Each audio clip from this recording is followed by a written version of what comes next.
Hello and welcome to Tales from the Twists, a podcast where we like to talk about Around the Twist, an 80s, 90s and early 2000s television show from Australia aimed primarily at children. My name is Joe Lewis and I'm joined here today by Anthony Bull for the final time of Season 2. Are you excited, Welcome. Joe? I am very excited. I can't believe we're already at the end of Season 2. I know. I don't know what to say.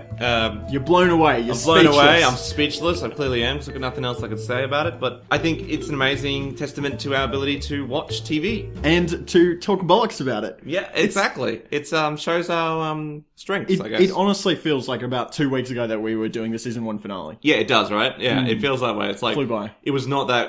it's only doing 12 episodes. I guess it's like 3 months. We've been doing this a long time. Wow, yeah, it's a long time. Even since the start of the podcast... Yeah. It's like, oh, we're just doing this to, see how it goes. And suddenly, 28 episodes. 28 episodes. Pretty good achievement. That's pretty not So too if you're bad. listening, thanks you for guys listening. are great. All you super twisties out there, you're awesome. Let's not waste any more time. We've got a lot to talk about today. Seeing the Light, episode 12 of season 2, is extremely dense. It is incredibly dense. I imagine taking notes for this episode was what you would think taking notes for an episode of Lost might be. That many subplots. Yeah, I would imagine so, yeah. And it was all crammed in together into one episode. Like, yeah. As I said when I was watching this, this episode struggles from the fact that there were two main storylines that were condensed into one episode, which should have been spread out over like 3 or 4 episodes. Yes. Right? The writing for this particular episode was quite tight. Like everything, boom, boom, boom, boom, boom.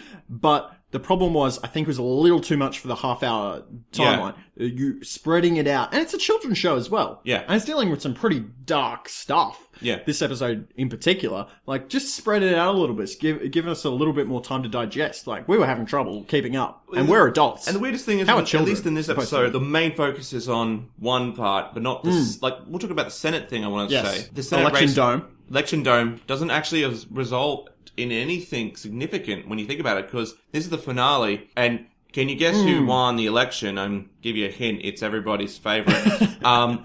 That's not a hint at all, it could go either way. Yeah, sure. But you're not going to see probably that person take any power, or you're not going to see them do anything with that position. Well, let's get into it and let's see. So start off with a teaser, as always. Little bit of a scene shot thing to give us a little bit of an idea of what's going to happen in the episode. This episode, we got the lighthouse. Lightning's everywhere. A ghost family appears out the front. We haven't seen any of these ghosts before. And then they disappear. Then we cut inside the actual lighthouse itself, and to start the actual episode, and we have Bronson, and he's looking at a picture of Faye. And he says, "You're not going to Bali, and you aren't marrying my dad either." And then he slams the photo down on the desk. So he's fairly unhappy that Faye is definitely going to be marrying his dad again. It's weird, because wasn't he kind of interested in having Faye back, right? He's flip-flopping back and forth. It's really weird. There's a lot of lightning outside, and we get this cool crane shot down into Bronson's face. Yeah. There's a lot of interesting shots in this episode. They spend a lot of their budget on this one episode. Yeah, they did. Yeah. They clearly did. There were a lot of ghost effects, there were a lot of special effects, there was a lot of lightning. Yeah. I think there was rain at one point, which is quite expensive. Yeah. And nighttime stuff. Whenever you do nighttime in films, is very expensive. Especially with kids, right? Because I imagine it'd be even harder. Yeah. Well, I don't think we ever saw any... Oh, there are a couple of times we saw kids outside at night. Yeah. But that's very expensive because of child slavery laws and stuff. Yeah. Yeah. But did they exist in the early 90s? Yeah, I think that's when they started. I'm not sure. If they didn't exist, they would probably existed, but in a less strict format. Yeah, alright, fair enough. Bronson's feasting on the party food. There's party food all over the table. Because there's a party happening at the lighthouse later, evidently. And a ghost rat appears, and it scares Bronson, so he runs up the stairs. And we get a quick flash of a ghost family, the ones from the teaser. They rock up. They just show up. Yeah. For about 3 seconds. Yeah, that's it's really weird, right? This is a new ghost family. You've never seen him before. No. Just pop out of nowhere. No explanation. No explanation at all. Linda and Pete are on the roof, and Pete's doing the smartest thing that you could possibly be doing in a storm. Yep. He's flying a kite. It's dumb. It's like, what the... So let's talk a little bit about this quite quickly. I was always under the impression, and if we cut here for a second to some listener feedback from Regan Pontillo for some Pontillo's pontifications. Yep. Or just pontifications. Yes. Anybody can contribute to the pontifications. Yeah, if you'd like to contribute, just like Regan, feel free. He did start it. And I think we should give him the credit because... King Regan. The Regster. The Regster. Regan Roll. Regmeister. Get it? The Reichmaster. Anyway, Regan has written in to tell us a few things about the episode. We'll refer back to them as we go, as we do most weeks. And he's said that he's not quite sure about how the physics of the lightning moving down through the string works. Yeah. But apparently on Mythbusters, the Benjamin Franklin thing, where Benjamin Franklin stood outside in the storm with the key and the lightning traveled through the string, apparently that can work. Yeah. Now, Pete's flying a kite in the middle of a storm. Yeah. But he doesn't have a key on it. Yeah. Now, is it possible for lightning to strike that kite? And B, is it possible for the lightning to move down through the string? Why wouldn't it be? Two-part question. It's like, why wouldn't it be? Well, I don't know. I don't know if the key is actually relevant. Like, when you think about it, like, why is the key relevant? The metal? Yeah, but the metal needs to conduct to something. It needs to conduct through the wire. So it's not really like the metal. Like, the metal is kind of there maybe to attract it, but you could fly anything tall enough into a cloud and it's probably going to get struck by lightning because the lightning is looking for the shortest path to the Earth. The shortest path to the Earth is through this clear line that goes straight, through the lighthouse and actually through Pete. So, of course, the lightning's going to go, I'll go through that because it just does that. It doesn't make a choice. It just goes. Yeah, as Regan was saying, it apparently is quite possible for a small amount of current to move through the string. Yeah. But... Still really dangerous. dangerous. Back to that in a sec, but it's still quite dangerous to be flying a kite on the middle of the lighthouse in the middle of a storm. It's bad parenting. Yeah, where's Tony? Tony's been like, if I was, I'd be like... Absent. You should not be flying a kite during the storm, son. Bronson comes up and he says, Nell's coming soon, you better come down. And Pete's kite, which apparently belongs to Bronson, gets hit by lightning. Coming back to the physics again, just quickly. When the kite gets hit by lightning this time, the kite just sets on fire. Yeah. Okay? But later on in the episode, when the kite gets hit by lightning, the lightning travels through the kite. Yeah. Is it possible for both to have happened, or is it just inconsistent writing? I think it's inconsistent writing. Why? It just is. Like, it seems like they should both be burnt. I would think that the kite would actually be a smouldering rubble. It would be on fire. It's not. It's well, it did sort of catch. It didn't really catch on fire, though. This must be, like, made of asbestos or something. Yes. Like an asbestos kite. An asbestos kite or something. What are the physics of that? Well, I have no idea. How heavy is asbestos? I think asbestos is pretty light. You can get asbestos pretty light. Talking about dangerous activities. Yeah. Flying an asbestos kite in the middle of a storm probably is up there. But, like, there's other, like, flame-retardant material, right, you could get. Because it just sort of scorches it. It doesn't actually set it on fire. Yeah. And Pete makes the comment, I've made a flying barbecue. Yeah, thanks, Bronson, for contributing your kite. Yes. But he never did. So, he'll ruin Pete's guitar. It's like, he'll just throw it. What he'll do is he'll throw it off the lighthouse. Yes. Basically. And just be like, thanks for, I've made a falling axe. There you go. And then it splits in half, and then it'll show Pete. It'll show. Fiona's spinning the rumour mill, and she spouts that Fiona is apparently going to the school's... Spouts the rumour. Linda, yes. Pete's sister, not his sometimes girlfriend.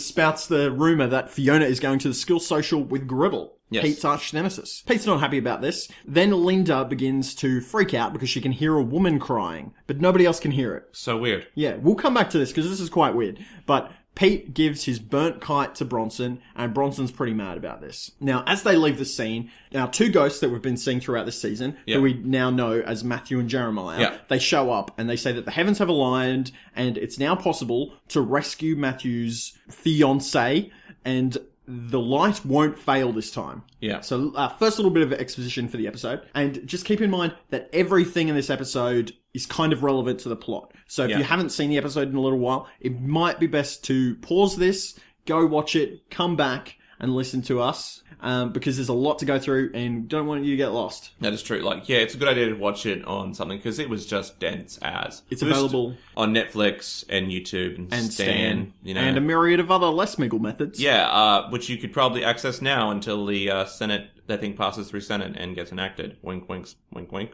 Well, it's probably going to be retroactive anyway, so it won't matter. Yeah, but don't steal. Wink, wink, wink, wink, wink, wink. We've been through this before. Piracy is not stealing. Wink, wink, wink, wink, wink. Bronson has tested all of Nell's food. Tested. Good one, Bronson. Yeah, tested. Yeah, like how I test my wife's food if it's poison when I go out to dinner with her. Oh, you never know if it's poison, so you eat some of it. Oh, definitely not poisoned. So you get a little bit of both worlds. Linda says that the woman wants food. The woman that she's communicating with spiritually. Yeah. And a ghost rat appears, and Linda is quite shocked. So, this is the first time that we're seeing the ghost rat.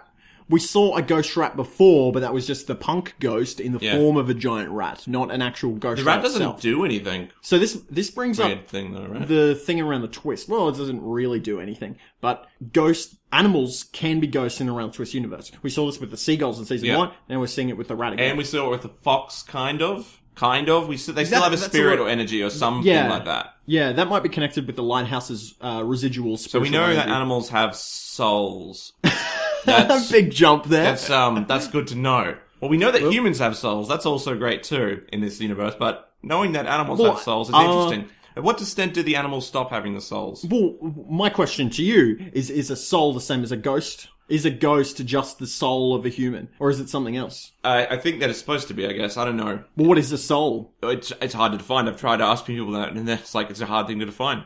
Soul, I think soul... You're the spiritual energy that is you, right? The problem with soul is that soul gets used as both a description of a spiritual entity of yourself. And a part of a shoe. Well, that too. But also the emotional elements or your emotions. And so it makes it really hard if you're trying to define what the soul is. Because there's two distinct things. One is just the emotional part of your brain. The other is supposed to be an ethereal being that exists past your reality. Because it's like... One of the ramifications of that is that, let's say you live in a universe where there's like an eternal afterlife or something, right? Yes. Eternity. There's no beginning, there's no end, but we live in a finite universe. Is your soul not already within that internal reality? And it's just waiting for this, just going through this process or this test it's supposed to undertake. I guess it depends on the rules of the universe that you're predicting, because it would depend on your religious perspective, I guess. Yeah. Or what is true, I don't know. Yeah. It is interesting though. I think soul is definitely different to emotions. Yeah. I think that they're different things. Absolutely. I think emotions are more of a psychological thing than people give it credit for. They're strongly linked to hormones and physiological impressions rather than something supernatural. Yeah, absolutely. And I think they're a construct of your intelligence rather than something supernatural. If you're going to attribute a soul to something, I don't think it would be emotions. Might be linked. Yeah. Sure, but I think that they're separate things. Yeah. But the main thing is, well, then we can move on to animal souls, which I think a lot of people could buy. Like, let's say if you believed in a soul, I'm sure some people could even believe in an animal soul. But then... It's like, what point does the animal stop having a soul? It's, again, very hard to define if you can't does define it need some form of like apparent cognition? Like a cat, a dog, they all seem to have some form of intelligence and awareness of themselves. Where an ant, I'm pretty sure an ant isn't. Like, in fact, I'm going to safely say that, kind of like sentience. Similar to sentience. You know, is a fish aware of itself and is therefore going to have a soul? Because that's a big... But then again, if it's an eternal universe, that's wide stretching. Let's say this thing, we're going like with an afterlife of being eternal and it's wide stretching. It doesn't even matter because the eternity would just stretch on forever, correct? Yeah. So it's metaphysics. Yeah, maybe we can talk about this in our season recap. Come back to that again. Yes. Because I think there's more there, but we just don't have time for it today. Pete's posing in his mirror naked. Well, he's wearing boxers. Yeah. But he's still semi-naked. And ghosts appear directly behind him, which is a little weird. And they say that they need to... Well, Ghost Matthew, the one who's lost his fiancée, not his brother. We find out it's his brother, Jeremiah. Yeah. Matthew wants to borrow Pete's body. Yeah. Kind of a strange thing to say to somebody who's 14, 15. Okay, so then Pete's like, no, I'm not giving you my body. First off, it is confirmed that Pete gets a little scared, but then he goes, mate, don't worry, we're just ghosts. Yeah. He does say something like that, and Pete's like, oh... He calms down, so it's like, good. Pete is confirmed that he is not scared of ghosts. It's more like, who are these strange people? He's had enough dealings with ghosts now. I would be so sick of ghosts. Like, I'd just be sick of this shit. But the ghosts can take over his body, and they do take over his body. Yeah. So Matthew does. Matthew's like, I'm gonna take your body. So what Matthew did was dumb, I think, asking permission straight away, but not stating that, look, I'm going to take your body anyway. I want to be nice about it, but I really need your body to do this thing, so I will take it. You can either be nice and work with me, or you can just sit there and take it. You can deal with it. You can just deal with it. I'm sorry, I will do this. He's gonna do it. So, because then Pete could be like, okay, yeah, sure, come on in, I guess. I don't have a choice. I'd rather work with you than fucking struggle against you. It's fucking ridiculous. But whatever, let me deal with your shit. You'll go away and I can be free of ghosts forever. Oh my gosh, that would be paradise. I don't know how the possession physics work, but I believe that when a ghost is possessing the body, based on what we've seen from this episode, I don't believe that person can remember what happens. Well, I think it's a little bit inconsistent, but we can get into it later. Because the first time that Pete's possessed, he doesn't remember anything that happens to him. But then later at the end, they all seem to be aware of what happened when they were possessed. And it's important to note about the lightning. Yes. Too. Did you say that? well, I don't think so, but now would be a good point to mention it. So the lightning, they can only possess people, I think they can only come out of people or they can come out of people when there's lightning. Yes. So they can possess people at will, but they can't come out of those bodies unless there is lightning occurring. So it's really important because it's a big part of the climax. Yeah, we get a lot of exposition here, and one of the things that is said is that they need to borrow Pete's body to turn on the light of the lighthouse, which needs to be used to save the SS Noranda, which had a bunch of people on it who were dear to Matthew and Jeremiah, and they died at sea. There are a whole bunch of lost souls, and it's been 100 years, and the only reason that they can do it now is because time and space have aligned, and the lighthouse has become a cosmic conductor, and this is their very last chance to save them. Absolutely. I am... Predicted. We predicted this last week, didn't we? We're like, oh, maybe it's this cosmic conduit that allows you to go up another level and you have to complete a task. Exactly. Pretty close. Pretty damn close. Pretty close. It is a conduit for spiritual energy. Yes. And as Anthony was saying, Jeremiah mentions as well, you've got to be careful. You can only get out of this body. You don't want to get stuck. You can only get out when the lightning is happening. Yeah. We cut to the family of ghosts on the stairs. They're just standing there for some reason. And Bronson's running up the stairs and they disappear. Pete says, no, absolutely not. The ghost steals his body. Pete gets ready to go up and fix the light of the lighthouse. He's talking to his brother Jeremiah, and he says, listen, if you're not going to help me, that's fine. But you've been an abominable wretch for 100 years. Yeah. And Bronson, who's listening outside his door, as always, mishears, and Pete leaves the room to go upstairs. By the way, Pete's speaking in Scottish? Is it Scottish or Irish? Scottish, bad. The same accent of the ghosts. Yeah, so it's Skyrish. Because it's inhabiting him. Yeah. So it's Matthew the ghost speaking through Pete. Yeah, I was going to bring that up, like we were talking about before, about accents, right? Is accents part of muscle memory, or is it a conscious thing? Okay, so just leave aside what we're talking about for a sec. Pete's speaking with an accent as per the ghost. Yeah. So Anthony's asking, would Pete actually speak with that accent? Yeah. Or as well as with his native body accent? Or would he be trying to do the accent but failing really bad? Is that, because I know it's not a conscious but a subconscious decision of how you roll your, form your tongue moves and all that stuff and your throat or whatever. But there's also got to be muscle memory in there, right? Yeah. And their muscle memory can't be transferred, which is why some people who German, they can roll their R's really well, but when I try to do it, someone else does it, it comes out as or something like that. That's disgusting. Well, it's like yeah. See, you can it's just practice. But so you're saying, is accent an attribute of memory and intelligence? Yep. Or is it attributed to local body muscle memory? Yeah. That's what I'm wondering. How far does muscle memory go? Because is muscle memory just a part of your brain, or is it actual muscle memory? I think it's actually part of your muscle memory. I heard this on Dr. Carl once, but I can't remember. I'm guessing it's similar to reflexes. Yeah. Because otherwise your body is too slow to react. I imagine it would probably be some combination of both. Yeah. Which makes Pete's poor accent a little bit plausible. So it would make, and also he'd be speaking with the dialect of Ghost Matthew, definitely, but his accent would not be even up to par. It's a convenient excuse to say that Pete does terrible accents and this is why. Yeah. Yeah. Yeah, and I guess it's kind of unintentional as well. Yeah. Because how would you think of that to be able to put that in the script? But Bronson has overheard Pete calling... Matthew in the form of Pete, calling his brother an abominable wretch, and Bronson says to Pete when Pete emerges from his room, I've been your brother for 8 years, and I'm not abdominal. Yep. Pete runs, he has to go and turn on the light, and Bronson says, that light hasn't been used in 80 years. Now, I'm pretty sure he said 80. Could have been 8, which you thought he said. Yeah. I think it's more likely to be 80, because if it's 8 years, that's pretty close, right? Yeah, I'd say 80. The only reason why I said 8 years is because, like, I heard it and I thought 8 years old, Bronson being signaling, the light that came to set Bronson into the world. Oh, okay. Bronson is the Messiah to come. I don't know. Okay. The reason that it would be interesting if it was 8 years is because Nell may have been a lighthouse operator at some point, which is what we theorized, I believe, in season 1. Oh, yeah. Nell was a previous lighthouse operator. She had to be, I reckon. But that can't be if the lighthouse has been inoperative for 80 years, unless Nell, of course, is a supernatural demon and harvesting the souls of everyone around her. Well, she must just then be the keeper of the lighthouse, but what is she keeping in the lighthouse? I don't know. Eternal darkness? Yeah, well, and how does she make money?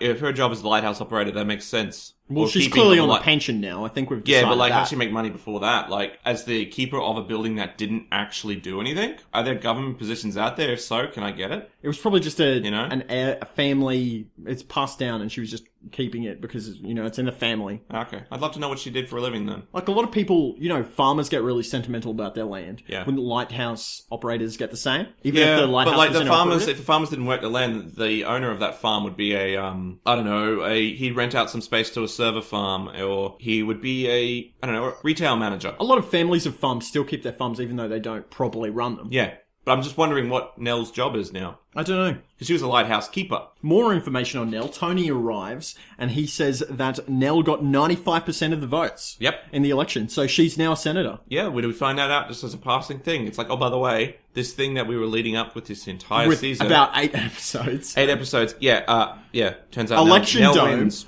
So anticlimactic. Oh, it's so... I was hoping it would be like a face-off between Nell and and Gribble, and then the ghost would help. Of good and evil. Oh no, Nell might lose. Don't worry. Or hell, Gribble gets Gribble Jr. to steal some election bins. But the ghosts then come together and they help. They free and democracy. And then Whatsumajiggy goes, raise your voices for freedom and democracy again. Good friend Snapper. Yeah, good friend Snapper. And maybe we get the resolution that way. But nope. In a way, there might be more here than meets the eye. Yeah. Nell has 95% of the votes. You were saying when we were watching the episode. Very statistically unlikely. Oh, so unlikely, right? Maybe the vote has been rigged. Now, aside from that, that's kind of paralleled within this episode. We're looking forward to a battle between good and evil, and that's kind of represented here between Jeremiah and Matthew. Yeah, it is. Oh, it totally is, right? Jeremiah is very clearly the bad guy. Yeah. You learn that he is a bad guy. He's probably the worst person around the twist ever. Like, just a terrible person. And we'll have to tell you about that. But yeah, no, you're right. Statistically, it seems unlikely. 60%, you were saying before that, like 60%, if someone gets 60% in an election, it's called a landslide, right? Yeah.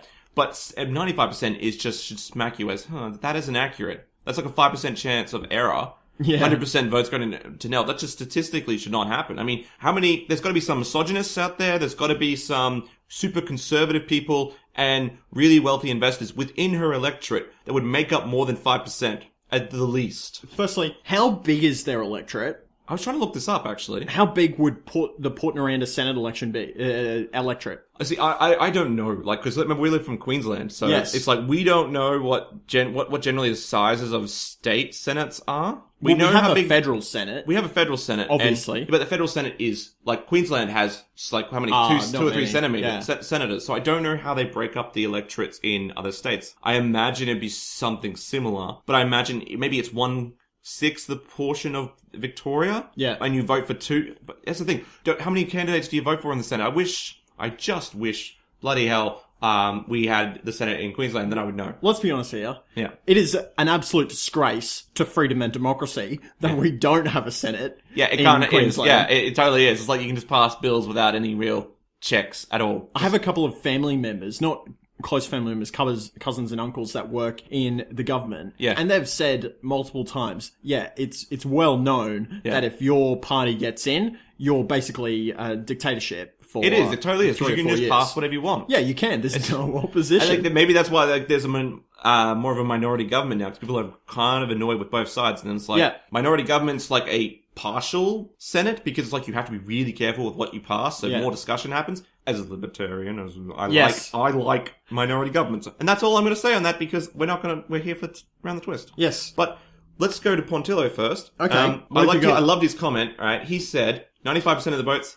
Perhaps selling the opal wasn't necessary in the previous episode. Good pickup, Pontillo. Yeah. It was really good. So it's like, and we don't even see Nell selling the opal to the jeweler, so maybe she changed her mind. Because, if she got 95% of the votes, maybe she doesn't actually need any of those flyers. Which brings me back to my other point about it's unlikely that she got 95% of the votes. Yeah. There are a lot of people that like green issues in Port Noranda, but we've never got the impression that this is some kind of hippie wonderland. Yeah. There's been a lot of opposition and if she support. She said she doesn't have the capital to get her ads out there, right? And I know that when you go for an election, you get your stuff handed out to you, but on the form, it's just the person's name and the party that they support. There'd be enough people out there who have never heard of either candidate and would just pick for one at random. Or even just, they would have heard of Gribble, but they never heard of the Sands character. How often do you go to the election and you vote for the independent because you've never heard of the person? Rarely happens. That kind of links back, though, how big is the electorate? Because if the electorate is just the town of Port Noranda, then it is possible that most people would have heard of Nell. But that wouldn't happen because you wouldn't have an electorate that small,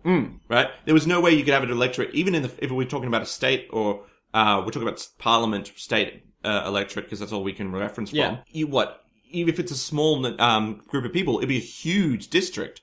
But as far as we're concerned, I don't know how many there's, maybe 70,000 people in an electorate. I have no idea how many it's supposed to be. But it would have to be a large enough amount of people. Otherwise, the electorate would be redrawn. This is why I think it's ridiculous that it's Senate and not mayor. It would make so much more sense if it was mayor. Oh, yeah. Or councillor. Just councillor would have made way more sense. That I could believe. That would just make sense. 75%? Absolutely. We've seen exactly what James Gribble does. Because small towns, it doesn't matter how many people are there. Yeah, whereas why does the farmer care? Why does the farmer honestly care about Senate? Yeah, why does he care about, keeping the coast clear?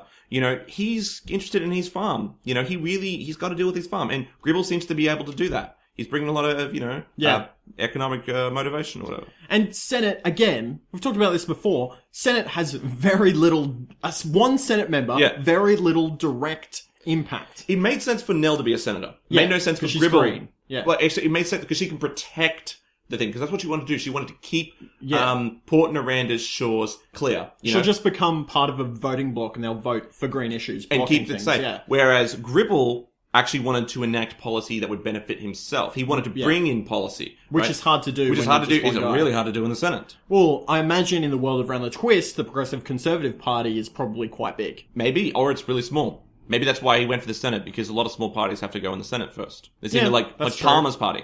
Palmer's party, and what's the guy in Victoria? Is it Australian Motoring Enthusiasts Party? Yeah. Motoring Enthusiasts. Pretty much. Do the Sex Party have anyone? They're closed. They closed. Yep, they're done. And there was one other one, the Free Marijuana Party. There you go. Dope heads.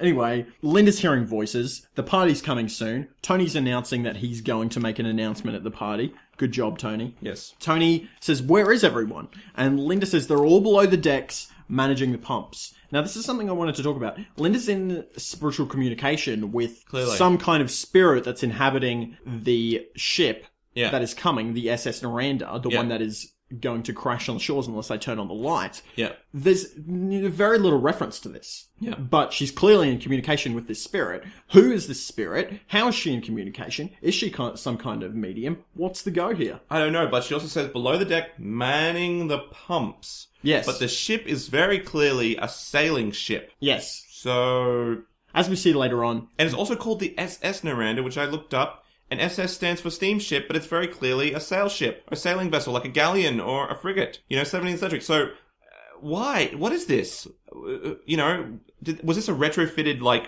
old-timey boat? I have 200-year-old boat that was fitted with a steam engine? Because if that's the way it is, then I know exactly why they crashed. Right? I know exactly why that ship sunk. Why, it had nothing to do with the light. Well, it had to do with poor construction. Yeah. So it's not actually anybody's fault. It's not anybody's fault. It's that they put a steam engine in a wood boat. Tony finds the picture of Faye turned over, that Bronson had turned over previously, and says, "Is this all about the engagement? Is that why everyone's hiding? They don't want it to go ahead." And Linda says she keeps hearing the voice, and she says it's creepy. And Tony says the worst possible thing that a parent could say in this situation. What does he say? He goes, "You're creepy."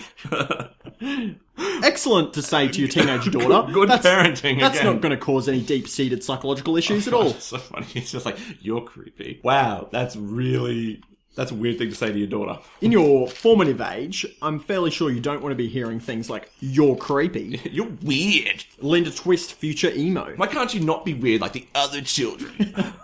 Tony's calling Pete and Bronson down, but Pete's fixing the lighthouse light, and the ghosts have appeared and they're having a conference. So, not only is there Jeremiah here, but the ghost family's here as well, and they're related to... Their father is Jane's father, Jane being Matthew's fiance. Yeah. So Jane's family, we find this out later, but I'm just saying it now in case we skip over it for whatever reason. Yeah. Jane's family is coming for a wedding, which obviously is Jane and Matthew's wedding. See, it's weird. Are they really coming for the wedding? Well, that's what Nell says later on. I'm going to assume that they came from Ireland or even just England area, because James and Jeremiah must have moved here. They must have moved here together. Matthew and Jeremiah, moved here together at... I'm not sure when. Maybe they 100 years ago. No, I'm just trying to say, like, we're in the timeline, because how did they form a relationship with this woman? Unless they moved to Australia after a couple of years, they spent a lot of time as friends, and they wrote letters to one another. I think migrants, right? Yeah, that's what I'm thinking. They've fallen in love, they've become engaged, whatever. He's moved over to start a life here, and she's coming later. Yeah. And he's moved over with his brother, to start things, and they've landed this job as lighthouse operators. Yeah, I think that's exactly what happened. But then it's like, why are a family coming over just for that? Like, I know they're coming over for a wedding and stuff, but it's a long trek, and it's really expensive. That's going to take you, like, months, right? Well, maybe they're all moving over, and the wedding is just incidental. It happened to be at the same time, yeah. Yeah, because I doubt at that point in time, it would have been about 1896... Yeah. Right? They're probably not making journeys around the world to see a wedding. If you're doing a journey that big, unless you're royal, you're going to live there for the rest of your life. Yeah. You're not going to be coming back. Well, I mean, they had the poor people on the Titanic, but even then I imagine they were still really expensive. When was the Titanic? 1914? That's 30 years, right? 30 years afterwards, yeah. So it's like, even that, it's a little bit suspicious. And that was not even that far of a distance, either. Yeah. Across the Atlantic. This is an entire trip to Australia. That's a big From ask. the UK. From the UK is what we're assuming. What is it, like a 20-hour flight? Oh, yeah, so it's going to be like months at sea. Yes. Surely. Is that worth it? No, clearly not. I don't think so. The ghosts disappear when Tony arrives, and he says, get downstairs and get ready for the party. Matthew, we find out, has fallen asleep at his post when he was manning the lighthouse, and that's why his family died. Yeah. And the ghost family, who have reappeared and are talking to Ghost Matthew, they want their dad back. They do. Yes. Pete Matthew, in the form of Pete, says, the light will shine tonight. Don't worry, we'll get them back. The light will shine. The light will shine. Light will prevail over darkness in this limited time frame of time and space colliding. We will get the ghosts back. Now, I think this is the right time to be able to talk about the ghost situation here. Yeah. So we've got the ghosts, and we find out a little bit later that the ghost family has died because they got on a life raft and they died at sea and washed up on the shore. And that's why they're here in the lighthouse. And Matthew and Jeremiah, we find out how Matthew died a little bit later as well. But the ghosts that were on the boat, they cannot get to the ghosts that are here because they died at sea. Yeah. But we've seen ghosts travel around before. Why is this a problem now? I think it's dumb. Like, they can't be together because the ghost is, we died at the sea. So we can't hang out with the ghost who died on the land. Even though Bill Byron totally proved them wrong, right? Well, Bill Byron was He died trying to save his dog. Yeah, and he was linked to his skeleton. Yeah. Have we seen ghosts move around, though? The only ghost that I can actually recall that move around was the ghost inspector. In Quivering Heap. But then remember, he wasn't supposed to leave his station. No, not the punk ghost. He did move around, the punk ghost. Well, but not very far. And you weren't supposed to leave your station, so I'd give him permission. So maybe... Yeah, but what I'm saying is the ghost inspector moved around, but I'm assuming that he is a greater form of ghost. Remember we were saying possibly he descended to a higher level? That might be, actually, you might be right, because then it might be like, you ever see R.I.P.D.? Yes, I did, and I remember none of it. Yeah, anyway, it's kind of like that rule where they have to, like, ring in ghosts or something. So the officers get to go around and do all ghost things, and they have to bring in the ghost spirits who have to go up to heaven. It was like, I don't remember, it was a shit movie. But it was awful. It was an awful movie, right? The inspector maybe is a higher form. Ryan Reynolds? Yeah. Jeff Bridges. Jeff Bridges. Oh. Well, how could you mess that up? Linda says... She's downstairs, and she says, the captain's worried about the storm in conversation to her friends who have shown up. Yeah. And a bit weird. Yeah. A bit weird to be saying things like that. Yeah, it's very weird. Nell shows up. Oh, it's Senator Nell. Congratulations. It's her party. It's time for everyone to eat food. Fiona wants to know if Pete heard about her going to the social with Gribble. Yeah. It's very unclear, this subplot. What's going on here? I don't really understand. Making her jealous? Because... I guess. Is she just trying... She circulated this rumour to try and make Pete jealous, because later, Gribble asks her. Why would he ask her if he was already going to the social with her? Maybe she wants to circulate the rumour so that he can go, oh, you can't go with Gribble. Why don't you go with me? Oh, maybe. Because, remember... Girl logic. This is the convention of... I don't know what it is. Girls can't ask guys to the prom. It has to be the other way around, because unless you're doing a Sady Hawkins... Yeah, the Sady Hawkins effect. And I think to myself, that's dumb. Just ask the people you want to the prom. Don't do that. Have we talked about the Sady Hawkins effect? And they're supposed to be feminists, right? Yeah. So why aren't they being assertive and sticking up for themselves? The character change in the dynamics of the cast, I don't think they are explicitly feminist anymore. I know... Before they were. Before, in season 1, they definitely were. And Fiona should have just been like, oh, Pete, I want to go to the dance. Will you take me? Let's be honest, Fiona has very little character in season 2. She has none. She just happens to be Pete's sometimes girlfriend. Yeah. That's all it is. She has no other character. I just want to talk about Sady Hawkins' dance very quickly. The Sady Hawkins effect, named after the Sady Hawkins dance. It's very interesting because it says that in normal life, right, when men have the onus of being the asker, women are more picky. Yeah. Because they have the illusion of choice. Because the onus is on men, so men are going to be doing more asking. Yeah. So women are going to be more less picky. risk. It's less risk for them to say no because men will only ask, so men feel the need to ask more. Yeah. Now, the Sady Hawkins effect, when that's reversed, so in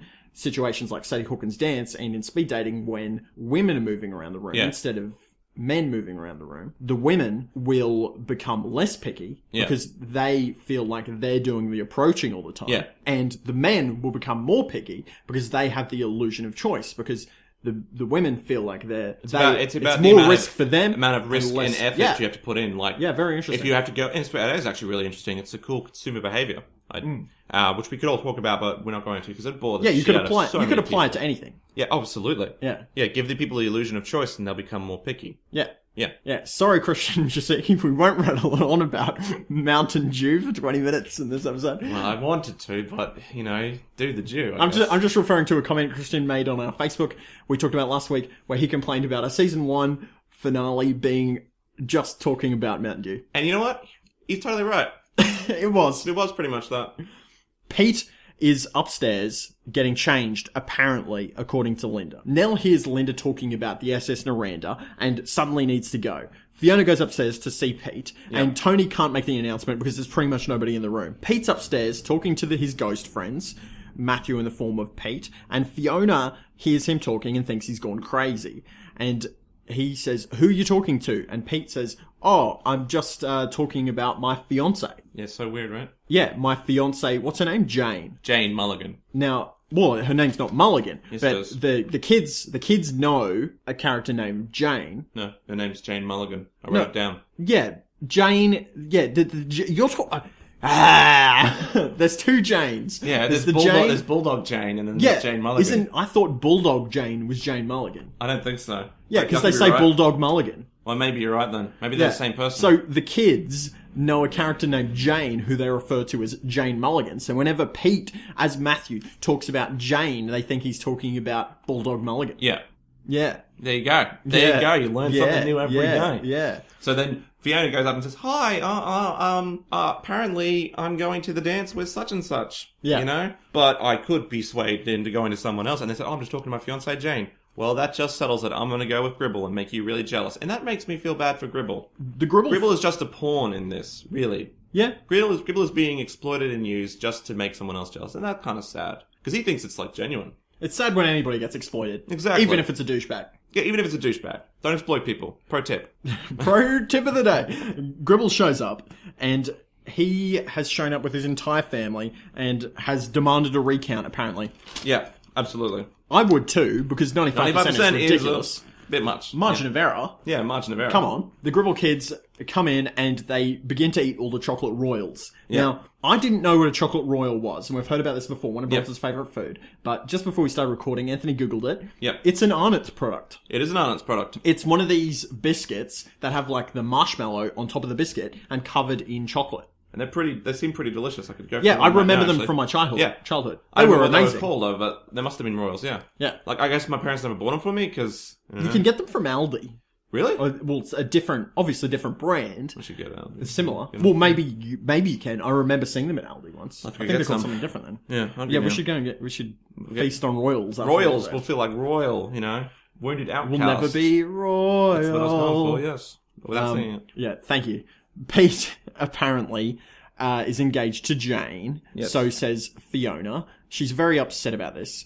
And Faye hears about this and thinks that Pete is mocking her. See, there's many things going on here. There's a lot of episodes. It's actually quite good writing. The effects and the ripple effects of anything that happens is actually well written. It's the Moffat Effect. The what? The Moffat Effect. Tell me what the Moffat Effect is. The Moffat Effect is when, like, the majority of the Doctor Who episodes are just terrible, but they sort of come together with a really good finale, and the story sort of works. In the end, you go, oh, yeah, that's not bad. But then a lot of the other previous episodes are just terrible. Just awful. Sorry for any Doctor Who fans out there, but... I've not liked anything since Elixon. Fair enough. I liked the Doctor when it was black and white, and actually good. Fair enough. We're all entitled to our opinions, except, like, we're not, because people are going to get mad at us. But okay, that's alright. I can have... if that's going to offend people, think of all the other things that we've said on this podcast that could have offended people. Hey, the most offensive thing we said on this podcast is that modern Doctor Who is not that great. You think that is the most offensive thing? Well, that's going to piss some people off. They're going to be like, what? None of our capitalist libertarian opinions. No, that's just an opinion. But, like, what isn't an opinion in their minds? Doctor Who is great. That's fact, a fact. Is it? And we've just broken that fact. New Doctor Who fact is not that great. I think Doctor Who okay.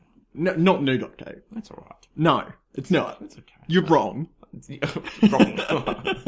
You are wrong and you're bad for being wrong.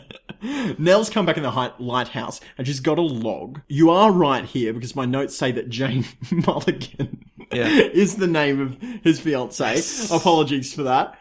Jane, apparently, is coming with her family, her mother, brother, sister, on the ship. Now, the weather is identical to 100 years ago when the SS Noranda was trying to come to shore. As we talked about before, the family got in the lifeboat, but drowned, and their bodies were found on the beach. Yep. And that's why their ghosts are bound to the lighthouse. Jane and the dad of her and her family, they went down with the Noranda. So for some reason, they didn't let Jane on the lifeboat. Yeah, of course. I don't know why. Because they're assholes. Yeah. Or, like, I don't know, she wanted to die with the ship, but, like, why did... Well, maybe she was the eldest. Wait, hang on, was mother, brother, sister... Okay, yeah, I guess so. But why does the mother go down with the ship? Why doesn't the mother? Well, okay, the mother doesn't go down with the ship. She gets on the life raft. Sorry. Yes. The mother gets on the life raft. But, okay, so we've got women and children first. So the children, brother and sister. Okay, so there's an older brother. When you say brother, there's this older brother around about the same age as Matthew. Now, if we're going by traditional standards, that brother shouldn't have been in the life raft. It should have been Jane, right? Who knows? So maybe his brother was like... I think it just boils down to... We needed because. To have... Why? Just why because. Not? Yeah. Did you mention the captain of the ship yet? What? I think that comes up later. We'll have to bring it... We'll come back to it. Bronson sees a ghost rat, and Matron goes, oh, no, it's a rat. Oh, actually, it is a ghost rat. She's a believer. Yeah, she is a believer. She's a believer in ghosts now. Well, she has this bond with Bronson because in season 1, they both saw the ghost girl together at the season 1 finale. And now in the season 2 finale, she's seeing a ghost rat and she's bonding with Bronson. She does seem to have this, bond with Bronson. It's this weird kind of maternal thing going with Bronson where she thinks that he needs a real mother, but then sometimes tries to step in and be that mother. Yeah. And then there's this thing on the side with Faye, who kind of doesn't, but sort of does want to be the mother. Maybe Matron's got a good heart sometimes. Maybe she's got, like, maybe she's a bit of a prude, or maybe she's a bit of a, uptighty kind of woman, but she's also got a soft heart. Yeah. So maybe she cares for the kid. Because Bronson clearly has some issues. Yeah. But so does everyone, I guess. Yeah, everyone in this town has bloody issues, I can tell you that much. That's true. The most normal person there is Snapper. That's saying something. A Snapper? Yeah. Raise your voices for freedom and democracy, he's Snapper. the most normal person there. Friend zone snapper. Friend zone snapper, yeah, forever in the friend zone. Gribble thinks that the pressure of him losing the election has gotten to her and made her crazy, and that's why she's seeing the ghost rat. Yeah. Gribble isn't actually, the young Gribble, isn't actually going to the dance with Fiona because he asks her out. And we find out Nell says that Matthew jumped off the lighthouse and committed suicide because he was so distraught that he fell asleep when he was supposed to be operating the lighthouse to lead his family to shore. And it's just so, my goodness gracious, that's just hits you right in the face. Yeah. Like, that's probably the darkest it's ever gotten. I don't think we've ever had suicide. We never had suicide on Round the Twist. We've never had drownings at sea. We've had We've had drownings at sea, but we never had drownings at sea that were separated and people on life rafts dying anyway and washing up on the beach. Do you realize that it's not just like 6 people? There are probably like 10 people who we know for a fact are dead. But there's probably even more who have died because of the sinking of the ship. Yeah. It's dark. Very dark. Pete asks for help for the lighthouse. He's still controlled by Matthew. Bronson offers him food, and Pete says, "Oh, thank you. I haven't eaten in 100 years." And Bronson says he feels like that all the time. Yeah, well, that makes sense. He's a fatty. You fat rat. In disguise, I'm fatty in disguise. Pete's limping about, and Matron decides to help him, and Pete describes his affliction as an old wound. Apparently his horse stepped on his foot, and the Gribbles begin to mock him because of his accent. Yeah, makes sense. Nell is reading her book, and he says, Matthew is engaged to Jane. It's the same people. What? They're having a wedding. Matthew must be possessing... In this episode... Pete, catch up now. The more she talks, the more you question whether voting for her was a good idea. Because you're like, she sounds very senile. Like, she sounds like a senile person, recounting something from her youth. And it's like, maybe you weren't the most trustworthy person to put in charge. Maybe we should have voted for Gribble. Yeah, or maybe we shouldn't have voted for anybody. But probably shouldn't have voted for you. Just sound like a senile person. She does. Tony tries to make his announcement, but Gribble leaves because he's distraught. Suddenly he's distraught that he lost the election. And he says, I thought he was going to go to the toilet or something. Like, it looked that bad. Maybe. Like, that's what he's looking at. Like, I've got a pit in my stomach. And then he goes outside and he's like, why, God? Why? Oh, you cruel fate. Yeah, pretty much screams out to the heavens. And then the heavens try to suck him up with wind. Yeah, this is weird. The storm's got really crazy, but for some reason, he can't get back inside. Yeah. He's just, everyone rushes to the door to try and see what's going on. And Gribble can't make the few steps back inside. He's being apparently tossed about by the winds and the storm. So Jeremiah seizes this opportunity to come down and pulls Matthew from Pete's body. Yeah. Because plot, why not? He doesn't want, we find out later, he doesn't want Matthew to say the day again. Yeah, he does. But we find out more and more that he's actually the most evil person to ever have existed. Jeremiah's Bronson sees this happen. Yeah. And we're going to come back to this because this is something definitely to talk about. But Bronson sees this happen, and there's some parallels here between Bronson and Jeremiah, which is extremely interesting. And there's a dramatic zoom on his face, and Bronson says, "I must have eaten too much." But you've got something that you want to talk about. I do. I looked up Jeremiah and Matthew in the Bible because it's what you do. And okay, just for those playing at home, let me tell you how far we are into the episode. I looked up Jeremiah 11:11, sorry. That's 11 minutes into the episode. Yeah, this is how densely packed this entire episode it is. We haven't even waffled on that much.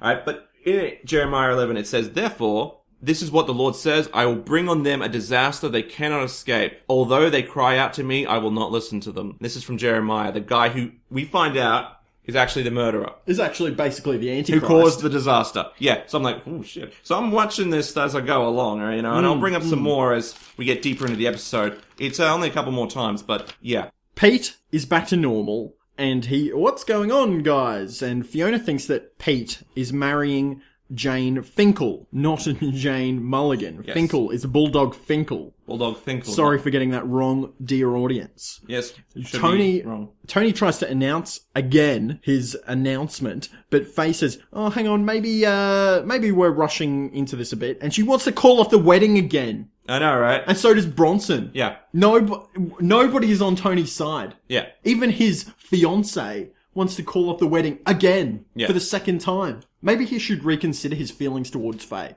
Yeah, maybe. She's clearly not in a committal mood. She's got some issues, clearly. Maybe they need to talk it out first. She definitely has some issues. She absolutely does. Like, I want to know what those issues are, and please tell me we need to talk, because this has done this twice now. Okay? Yes. You know, and Bronson has some issues as well. Bronson has some issues. Bronson, the junior Jeremiah. Yeah, junior Jeremiah, absolutely. We see a shot of the sailing ship, the SS Noranda. Yeah. The galleon. From the 1792. Century, yeah. And retrofitted with a steam-powered coal engine that burns the ship, I imagine, when you try to use it, but whatever. Matthew repossesses Pete, and Jeremiah possesses Gribble, and there's a blackout from the storm. Nell says, this is exactly as it happened before. The fog will happen. The fog will happen soon. I don't actually remember the fog come. Yeah, I don't remember it either, and I don't remember how she would know these things. Like, she says these things as if, like, she's experienced them in herself. Yeah, the fog will come soon. You could link this back to our old coma theory. Oh, you totally could. You totally could. It's like that. And there's actually a picture on the wall in the lighthouse of the lighthouse and a ship. We probably, I think, we're supposed to interpret as the SS Noranda because the ship is actually a steamship. It looks like a real steamship. Yes. So it would fit the description. So maybe Nell's just getting a bit, projecting that picture she saw. Maybe she's projecting that in a coma. It's very Life on Mars here. Yeah, it is. Yeah. You've still not seen Life on Mars, have you? Never seen it. Well, you should. It's a similar coma type thing going on. I'm back in the 70s, but I'm not. Yeah, well, pretty much. The whole thing is he's gone back in time to when he was a child, as he is now.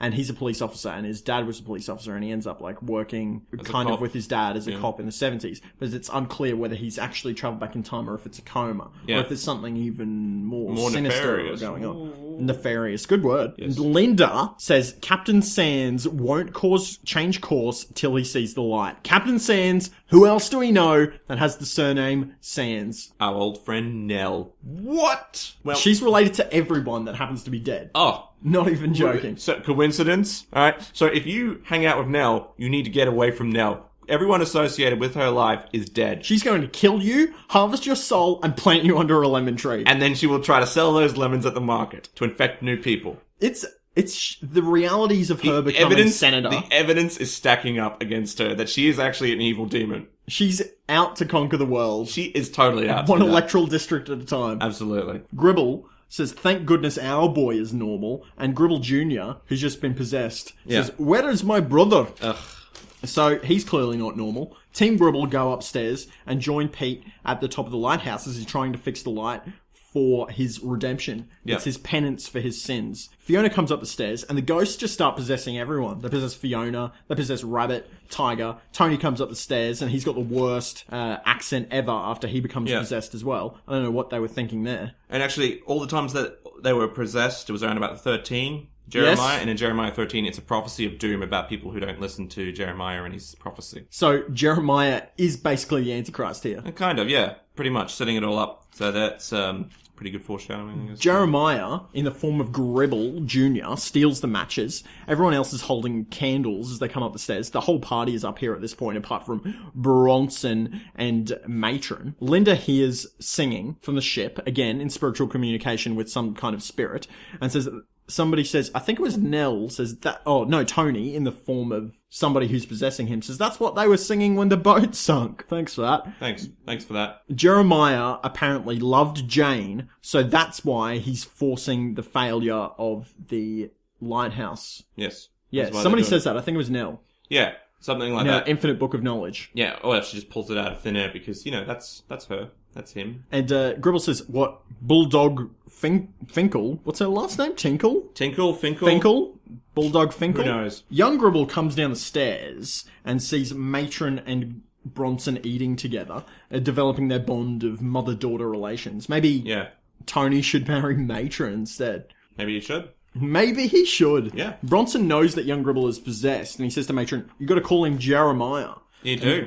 Jeremiah's collecting all the matches. And he says his brother was the golden-haired boy of the family. Everybody loved him. Yeah, and Matthew... No love for him. And was it Matthew was trying to pay redemption for his sins or something? Yes. Yeah, which is funny because Matthew was actually a tax collector. Was he really? He was a tax collector. Are you talking about the biblical Matthew? The biblical Matthew. And then he joined Jesus around about the time Jesus said this, I came not to call the righteous, but the sinners to repentance. So, there you go. It's good, very deep there, Mr. Jennings. Mr.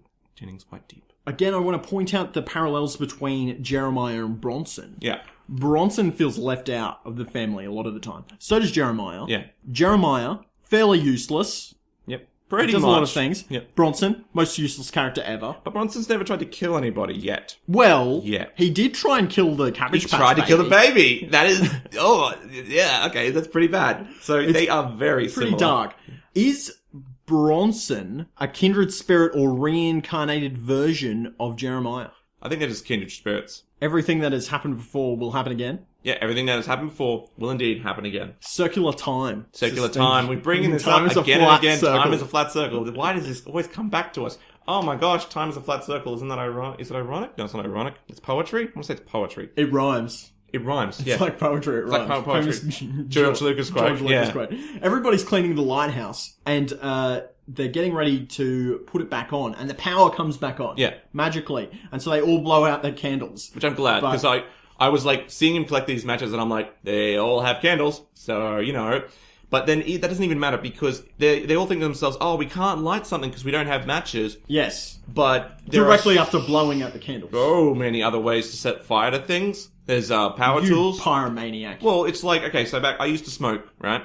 And I used to do that when I wasn't old enough. And so when you ran out of matches and stuff or lighters, there are more creative ways you can do it. You can like put deodorant on the ground and then you can spark it to start a fire. You can use an angle grinder to start a fire.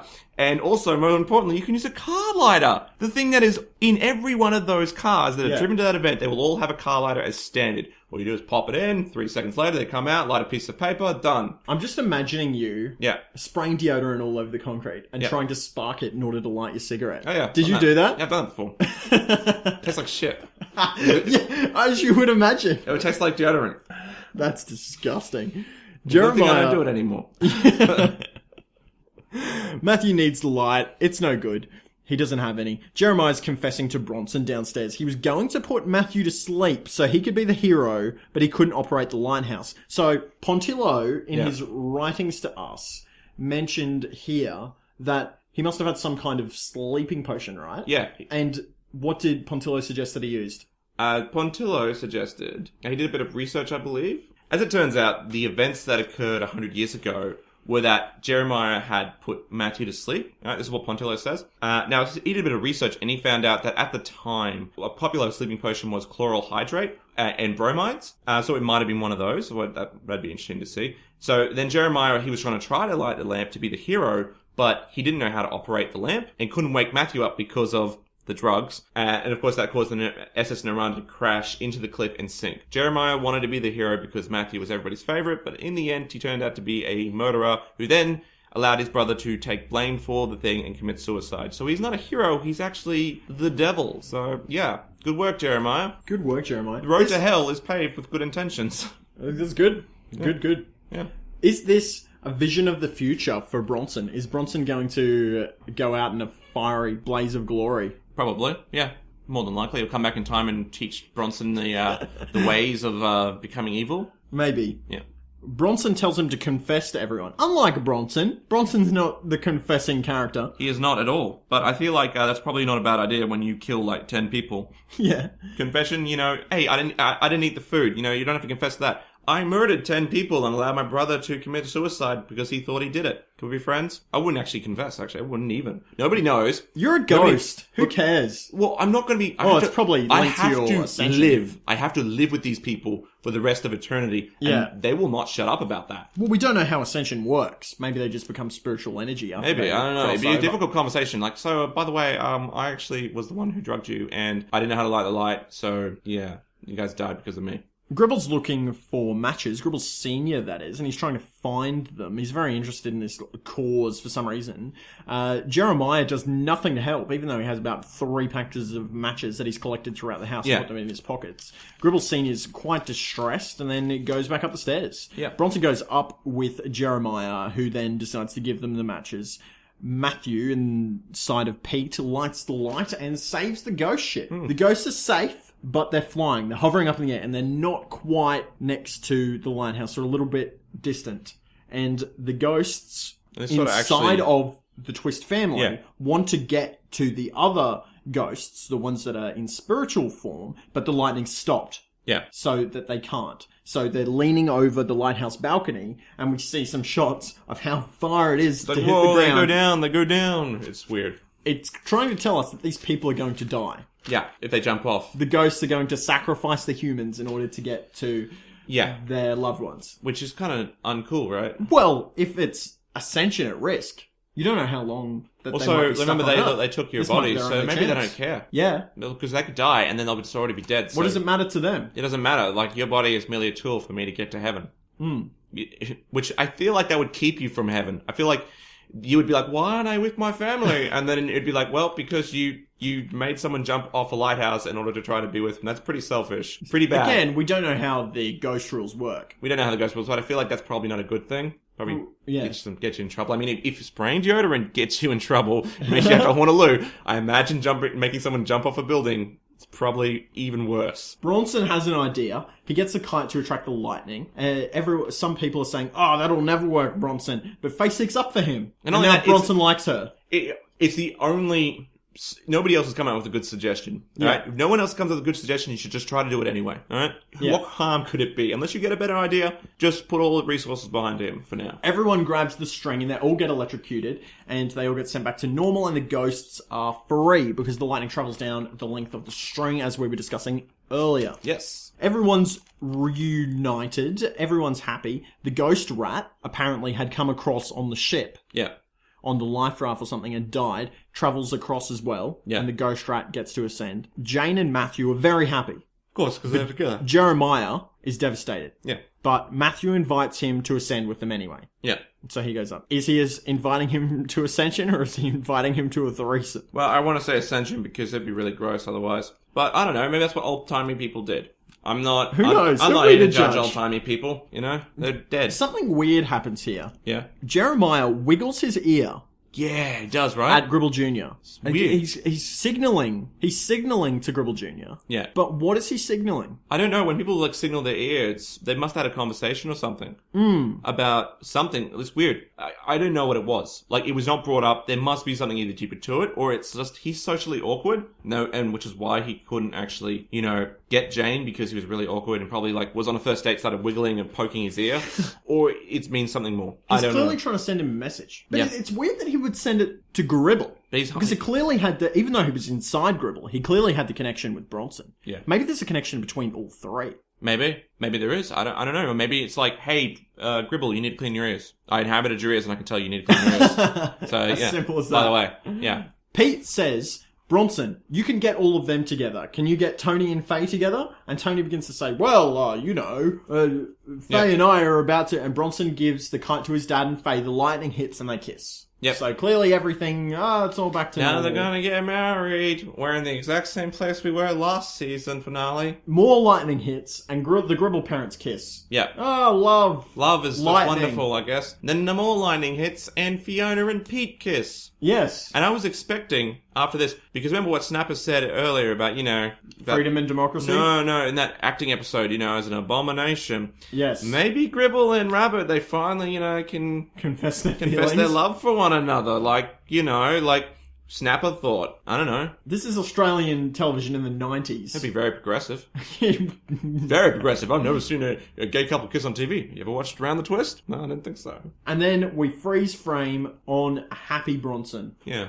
And that's the end of season 2. It's the end of season 2. That was a pretty good episode. It was not bad. It was quite well written, yeah. They it's like a crescendo. A crescendo. Yeah, this season slowly builds to a nice crescendo. Crescendo, Annie. Yep, that's exactly right, with the Annie crescendo. Yeah. So, Joe, what would you rate it? Well, first of all, did you have anything more to talk about? Is there anything that we missed? Probably. But I think we're definitely going to have to talk about ghost physics. Oh, yeah, absolutely. In our upcoming episode. Yeah, absolutely. We're going to have to talk about the ghost physics and a couple of other things happen in this episode. And maybe even, come up with a better episode based on season 2. Yeah. Like how we wanted to have a Senate election sort of thing would have been much better. I'd definitely like to explore this idea of good versus evil that we saw a lot of in season 2. Yeah. And we've kind of had these battle lines drawn now. Yeah. We've kind of got Bronson, Jeremiah, Gribble Jr. Yeah. And maybe even Nell. Yeah. In this unholy alliance. Yeah. Maybe they're both secretly working for each other or something. I don't know. It's something we can explore next week. Yeah. And what would you rate the episode? I would rate the episode, I'd give it 8.5 bowls of spaghetti out of 10. Pretty good. Pretty good. Do I need any sides? I don't need any sides. What did Jeremiah... Jeremiah rated it 10 dead people and the brother who killed himself. I meant to say Pontillo, but that actually does bring me to a point that I wanted to bring up. How does Jeremiah die? Because he dies roughly the same time as... Yeah, we know that... his brother.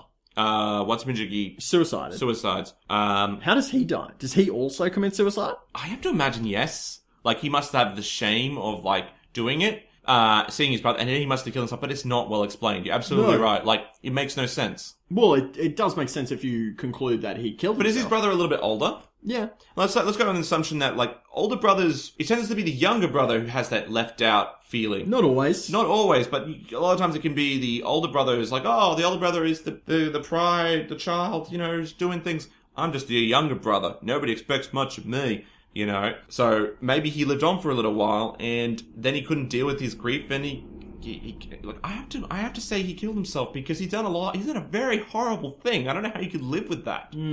Or you could, and maybe you've done more horrible things in your life, carried on, and you get shot trying to do the horrible things. Maybe. Yeah, maybe he gets shot by the police. Maybe Bronson comes back in time and kills him. I like that one the best. That's the best idea. What did Pontillo rate the episode? He rated it 7 spaghetti bowls and a couple of reserved chocolate royales. Good one. Good one, Pontillo. Good choice. Good one. What about you? I would rate it 8.5 bowls of fettuccine. Yeah. And a side of whatever Bronson was eating last week. Apple pie and custard. Apple pie and custard. With a chicken bone straw. Yeah. Fair enough. All right. No worries. If you would like to contact us or find out more about the episode or contribute to the episode like our good friend Regan Pontillo did. And some other people. How would people do this? Well, first off, they subscribe to us on iTunes. That's what you got to do. And then you want to go to Facebook and get us on Tales from the Twist at Facebook. And if you're really a super fan, you know, join the Chicken Twisties group. Right? It's for the super duper fans to contribute and, you know, build a culture and all that stuff. It's real cool. You know, it's fun. And, like, will you make money there? Probably not. But you could have money. Who knows? What are you saying? I'm just trying to incentivize people to come. So, you know, there might be money there. There's no money. There might be. You never know. I'm cutting that out. All right. So, yeah, there's that. There's also TFT Twists on Twitter. There's YouTube. Find us at Tales from the Twist. And our website is talesfromtwist.wordpress.com. Excellent. I'm waiting for you, Joseph. What are you waiting for me to say? Usually you finish the episode. I thought you were still going. No, I thought you were going to tell me about how you can find us on Instagram. Yeah, I was going to tell you how to find us on Instagram. We are at, no, we're not on Instagram. I was trying to think of some clever one, but all that comes to mind is, I don't know, some poor Instagram fellow. Justin Bieber. There you go. We're Justin Bieber on Instagram. At Justin Bieber at Instagram. Ask him why he doesn't talk more about lighthouses and Around the Twist. Excellent. Yes. It's lunchtime, so we can't talk about what we've had for lunchtime. We're about to go and do that now. I hope you have a good lunch if you're listening. I hope you're eating this and going, yum. Yum, yum. Yum, yum. Yum, yum, yum. Yeah, exactly. I've been Joseph Lewis. And I've been Anthony Bull. Thank you very much for listening to Tales from the Twists, finishing up our Season 2. Stay tuned. Do you say that? Come and find us again next week. Keep your ears open for our Season 2 recap, and then we might do a couple of interesting things in between now and starting Season 3. But thank you very much for listening. Have a good week. Stay twisty.